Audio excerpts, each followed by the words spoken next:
Hello everyone. आज हम discuss करेंगे भारत में भारतीय वित्त मंत्री श्रीमती निर्मला सीतारमण जी के द्वारा प्रस्तुत किए गए वित्त बजट की। ये बजट 2021-22 के लिए इनके द्वारा प्रस्तुत किया गया है। इस बजट में किसको क्या मिला है इसको हम डिटेल में डिस्कस करते हैं। इस बजट में जो है नौकरी पेशा लोगों को सबसे बड़ा झटका लगा है। सबसे बड़ा झटका जो है वो उच्च आय वर्ग के लोगों को लगा है।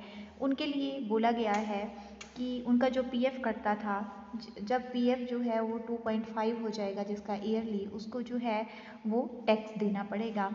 अप्रैल 2021 के बाद मान लो अगर कोई जो है वो 30,000 पर मंथ जो है पीएफ काटता है तो सालाना वो 3.5 लाख जमा कर रहा है, तो ऐसे में 2.5 लाख पर मिलने वाला ब्याज कर मुक्त होगा। लेकिन इससे ऊपर जो 1.5 लाख उसको रुपए कमाए उसने, ठीक है, 1.5 लाख के ऊपर जो ब्याज मिला उस ब्याज पे जो है उसको टैक्स देना पड़ेगा। अभी प्रेजेंटली अगर हम बात करें तो पीएफ पे जो हमें ब्याज मिलता है उसकी दर जो है 8.5% है। तो ऐसे में मान लो अगर हमें 1.5 लाख के ऊपर ब्याज देना पड़ता है तो हमें मिलेगा 9,350 रुपये, जिसमें से हमें 2,805 रुपये जो है वो सरकार को भुगतान करना पड़ेगा, जो कि एक जो है उच्च आय वर्ग के लोगों को बहुत बड़ा झटका मिला है सरकार की तरफ से इस बजट में। दूसरा बोला गया है रिटर्न नहीं भरा तो टीडीएस कटेगा। अगर जो है आयकर रिटर्न नहीं भरता है कोई पर्सन तो उसका जो है उसे टीडीएस और टीसीएस वसूलने का प्रस्ताव पारित किया गया। यह प्रावधान उन लोगों पर लागू होगा जिनकी ब्याज, लाभांश, पेंशन प्लान और पूंजीगत लाभ से आय होती है। ऐसे में करदाताओं से निर्धारित दर से दुगनी राशि वसूली जा सकती है। बात करते हैं देरी से रिटर्न भरने पर 3 महीने का जो समय है वो घटाया गया है। पहले बोला जाता था कि आप दिसंबर तक रिटर्न मार्च तक दाखिल कर सकते हैं अपनी रिटर्न, लेकिन अब ये लिमिट जो है 3 मंथ कम कर दी गई। अब आपको दिसंबर तक जो है अपनी रिटर्न फाइल करनी पड़ेगी। 2.5 लाख से ज़्यादा प्रीमियम वाले यूलिप पर टैक्स छूट खत्म। जो यूलिप है यूनिट लिंक्ड इंश्योरेंस प्लान है, इसके तहत सालाना अगर 2.5 लाख से ज़्यादा आप प्रीमियम जमा करते हो तो आपको मिलने वाली टैक्स की छूट जो है वो ख़त्म कर दी गई है। क्योंकि इसमें जो है निवेश से जो रिटर्न होती है उस पर टैक्स नहीं लगता, इसलिए अमीर लोगों पे जो है, अमीर लोग इससे जो है ज़्यादा पैसा अपना बचाते थे और कमाते थे, तो इस सुविधा को एक तरह से ख़त्म कर दिया गया है। इसके बाद बात करते हैं वेतनभोगियों की। तो वेतनभोगियों को भी एक तरह से झटका लगा है, क्योंकि इनकम का स्लैब जो है वो वैसे का वैसा ही है। छूट मिली है तो सिर्फ सीनियर सिटीजन को राहत है, क्योंकि 75 साल से ज़्यादा उम्र वाले लोग जो है वो रिटर्न नहीं भरेंगे। ये शर्तें जो है वो लागू हो गई हैं। इसके बाद न्यूनतम वेतन संहिता जो है ये भी पास की गई, तो ये भी इसको भी हम जो है वो एक राहत की खबर ही मान सकते हैं। जितने भी प्रवासी हैं, असंगठित श्रमिक हैं, श्रमिकों के स्वास्थ्य के लिए, ठीक है, उनके घर के लिए, स्किल्स के लिए जो है पोर्टल लॉन्च होगा, और उनको जो है साथ ही साथ मिनिमम कोड फॉर वेजेस के लिए भी लॉन्च किया जाएगा। विदेशी निवेशकों की बल्ले बल्ले हो गई है। इसमें जो है PLI योजना जो है गवर्नमेंट ने एक स्टार्ट की है। PLI योजना प्रोडक्शन आधारित प्रोत्साहन योजना है। इसमें जो है अगर भारत में प्रोडक्शन कोई करता है तो उसको जो है 1.97 लाख करोड़ 3 वर्ष में खर्च करने की घोषणा की गई है। इसलिए जो है इलेक्ट्रॉनिक्स की सेक्टर की बात करें तो इसमें जो है 40,951 करोड़ का प्रावधान है। इससे फ़ायदा मिलेगा, भारत में वस्तुओं के उत्पादन के लिए विदेशी निवेशों की संभावना बढ़ेगी और भारत में विदेशी कंपनियां अपना उत्पादन जो है वो शुरू कर सकती हैं। बीमा क्षेत्र की बात करें तो बीमा क्षेत्र में विदेशी निवेश को बढ़ावा दिया गया। इसमें जो निवेश की लिमिट है वो 49% से बढ़ाकर जो है वो 74% की गई। इसका फ़ायदा क्या होगा कि बीमा क्षेत्र में ज़्यादा पैसा आएगा और कंपनियों को भी आगे बढ़ने के अवसर मिलेंगे।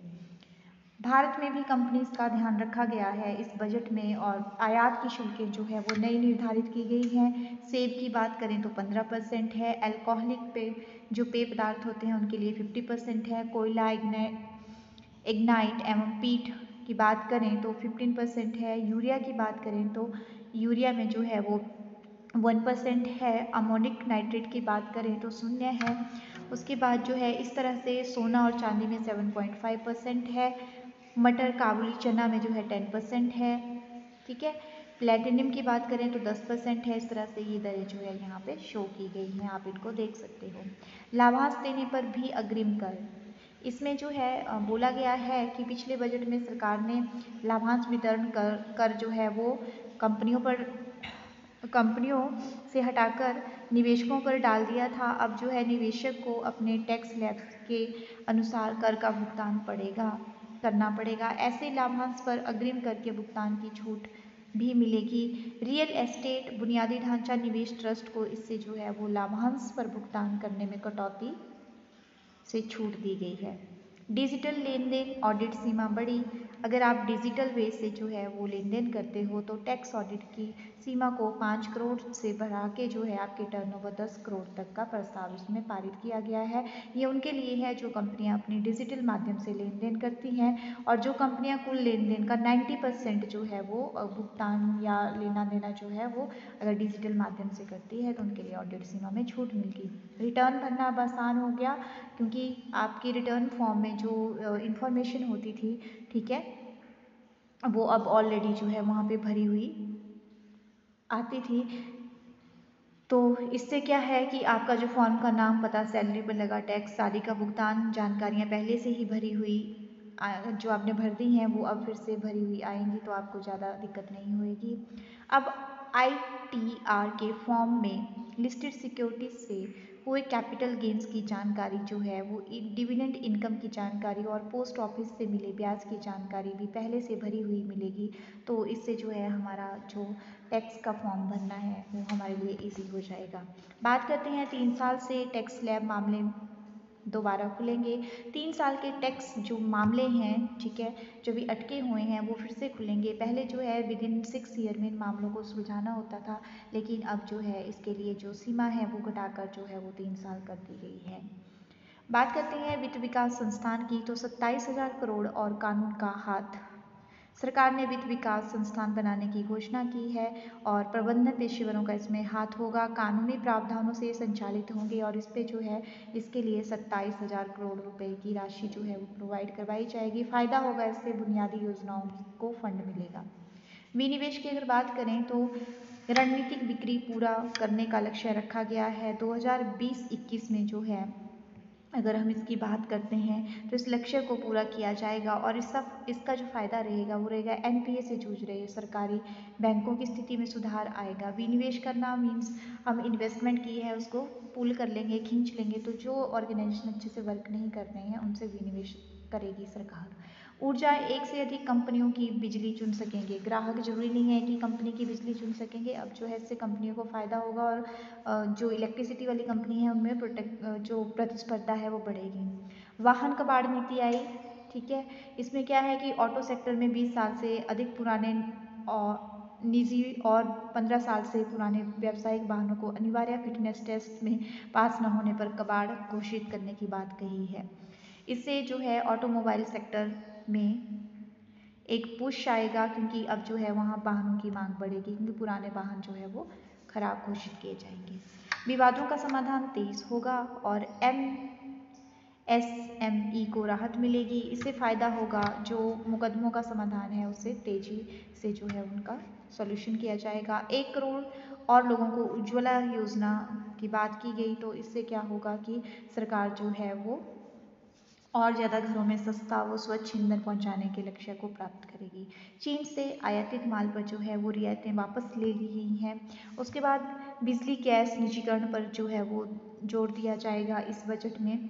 उसके बाद जो व्यवसायी हैं वो स्टार्टअप कर जो है अवकाश 1 साल तक बढ़ा, उनके लिए जो स्टार्टअप कर अवकाश है उसको जो है बढ़ा दिया गया है। स्वास्थ्य की बात करते हैं तो स्वास्थ्य में जो है गंभीर बीमारियों की समझ पर पहचान और नई केंद्रीय स्वास्थ्य देखभाल योजना के अंतर्गत 6 साल में देश में स्वास्थ्य केंद्रों की हालत सुधारने का लक्ष्य रखा गया है और इसके लिए 64,180 करोड़ का जो है प्रावधान किया गया है। इससे फ़ायदा ये हुआ कि जो हमारे प्राथमिक सहायक और विशेषज्ञ सेवा दे रहे केंद्रों में उन केंद्रों की क्षमता बढ़ेगी और साथ ही साथ जो है इलाज भी सही जो होगा। उसके बाद जो स्वच्छ भारत मिशन है उसको जो है अप्रॉक्सीमेटली 2 करोड़ जो है वो दिया गया। उसके बाद शिक्षा की बात करें तो शिक्षा में एक बहुत इनिशिएटिव लिया गया गवर्नमेंट के द्वारा। इसमें जो है कि लेह में नया केंद्रीय विश्वविद्यालय खुलेगा। आदिवासी इलाकों में 750 एकलव्य आवासीय स्कूल खुलेंगे और 100 सैनिक स्कूल एनजीओ व निजी भागीदारी से खुलेंगे। बात करते हैं रक्षा की, तो रक्षा के क्षेत्र में जो है 4,78,195 करोड़ रुपए का जो है वो प्रावधान किया गया। परिवहन में इस बजट में जो है रेलवे को 1.1 लाख करोड़ रुपए दिया गया है।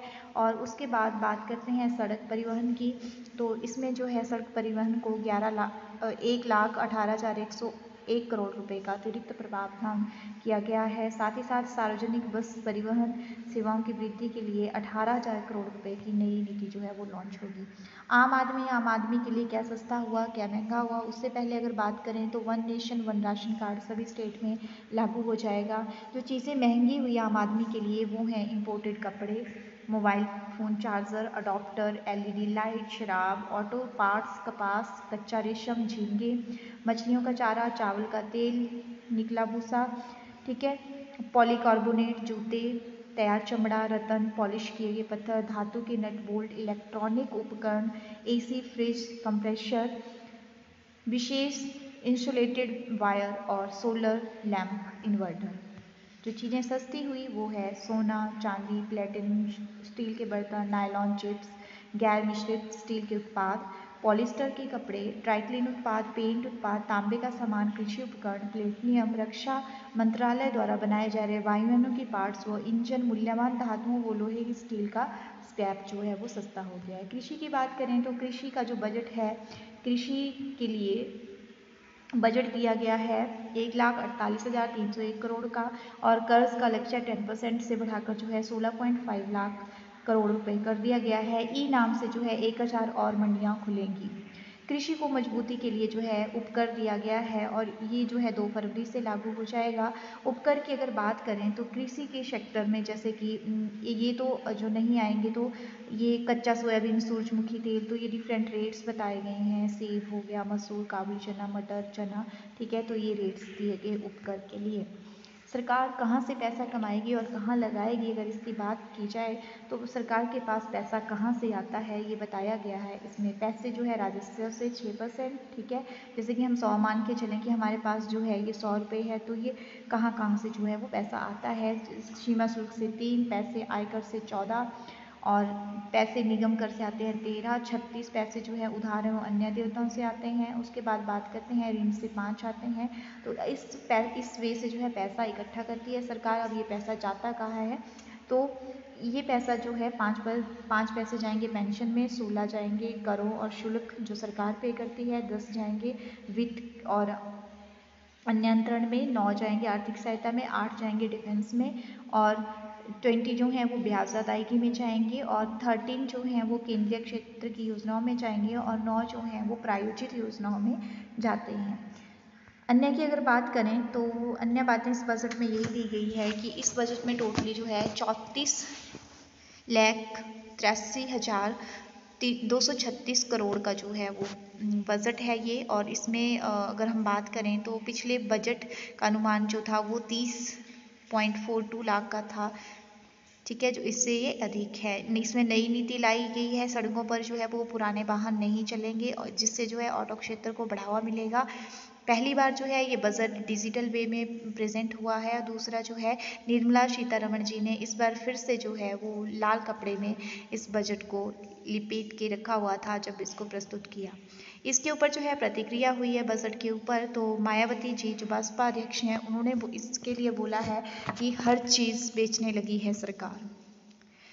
अशोक गहलोत मुख्यमंत्री राजस्थान जी ने इस बजट के बारे में बोला है कि केंद्रीय नहीं चुनावी राज्य बजट है ये। योगी आदित्यनाथ जी मुख्यमंत्री उत्तर प्रदेश ने बोला है हर तबके के लिए इस बजट में प्रावधान है। शिवराज सिंह जी जो मुख्यमंत्री मध्य प्रदेश हैं उन्होंने बोला है भविष्य में फ़ायदा मिलेगा इस बजट का।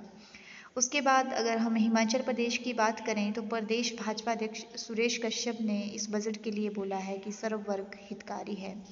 भाजपा अध्यक्ष जेपी नड्डा जी ने इस बजट के लिए बोला है कि इससे अर्थव्यवस्था को मिलेगी मजबूती। इस बजट के रिगार्डिंग जो भी इंफॉर्मेशन इस वीडियो में प्रेजेंट की गई है उसका सोर्स है अमर उजाला न्यूज़पेपर। तो थैंक यू फ्रेंड्स।